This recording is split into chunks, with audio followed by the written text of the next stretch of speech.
Hello friends, இன்னைக்கு பண்ணி சொல்ல நல்லா நடந்துச்சு. ஷார்ட்டாக ரிவ்யூ பார்க்கலாம். மீனா வந்து மாமியார் வீட்டுக்கு வந்திருக்காங்க. ஆனால் வந்து செந்தில் அவங்கள ஃபோன் பண்ணி வர சொல்ல அவங்களுக்கு போக பிடிக்கல. அதனால அவங்க பிள்ளை என்னை இங்கே இருக்க சொன்னார் அப்படி சொல்லிட்டு தங்கிறாங்க. இப்போ செந்தில் வீட்டுக்கு போய் பார்க்க அவங்க மீனால ஃபோன் பண்ணவும் எடுக்கல. இப்போ அவங்க அம்மாவுக்கு ஃபோன் பண்ணி எப்போ கிளம்பலாம் அப்படின்னு கேட்கவும் அவன் இங்கே தானே இருக்கா, நீ தானே இருக்க சொன்ன அப்படின்னு சொல்கிறாங்க.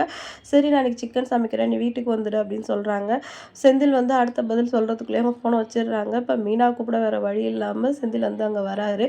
அதுக்கப்புறம் வீட்டுக்கு வந்தோடனே மீனா வந்து தனியாக கூட்டிகிட்டு போய் பேசுகிறாரு. நானா உன்னை இங்கே தங்க சொன்னேன், ஏன்டி இப்படி பண்ண அப்படின்னு சொல்லிட்டு கேட்கவும் கோமா பேசிகிட்டு இருக்காரு. அந்த டைம் பார்த்து கோமதி வந்து உள்ள வராங்க. ஏன்டா இப்போ அவளை திட்டிகிட்டு இருக்கா அப்படின்னு கேட்கவும், நான் அவளை இன்னைக்கு இங்கே இருக்க சொல்லவே இல்லைம்மா, அவளாக வந்து இங்கே தங்கியிருக்கா அப்படின்னு சொல்கிறாங்க.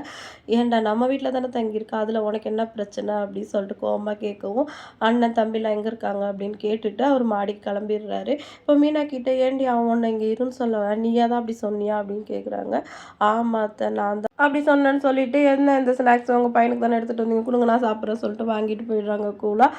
அடுத்த நாள் செந்தில் மாடிக்கு போகிறாரு. அங்கே போனால் அவங்க மாமா அண்ணன் தம்பி எல்லாருமே வந்து சீட்டு விளையாடிட்டு இருக்காங்க. இவங்களையும் வான்னு கூப்பிட்றாங்க.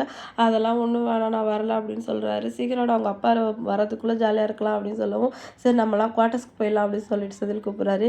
என்னடா சொல்கிற அப்படிங்கவும், மீனா அன்னைக்கு இங்கே தங்கிட்டால, வாங்க நம்ம போய் குவார்ட்டர்ஸில் ஜாலியாக இருக்கலாம் அப்படின்னு சொல்லிட்டு எல்லாருமே குவார்ட்டர்ஸில் போய் ஜாலியாக ஃபன் பண்ணுறாங்க.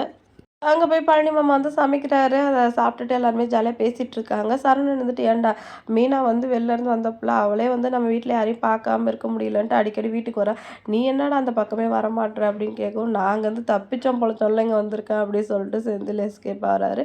அடுத்து ராஜை கூட்டிகிட்டு கிரவுண்டுக்கு போகிறாரு கதிர். அவங்க சரியாக ஓடாததால் அவங்கள வந்து திட்டிக்கிட்டே இருக்காரு. நீ சரியாக எழுந்திரிக்க மாட்டேற, கண்ணாமலான்னு சாப்பிட்ற, டயட் ஃபாலோ பண்ண மாட்டேற அப்படின்னு சொல்லிட்டு என்னையா திட்டுற, இருவனை தெறிக்க வர அப்படின்னு சொல்லிட்டு ராஜா வந்து மயக்க வச்சு விழுற மாதிரி நடிக்கிறாங்க.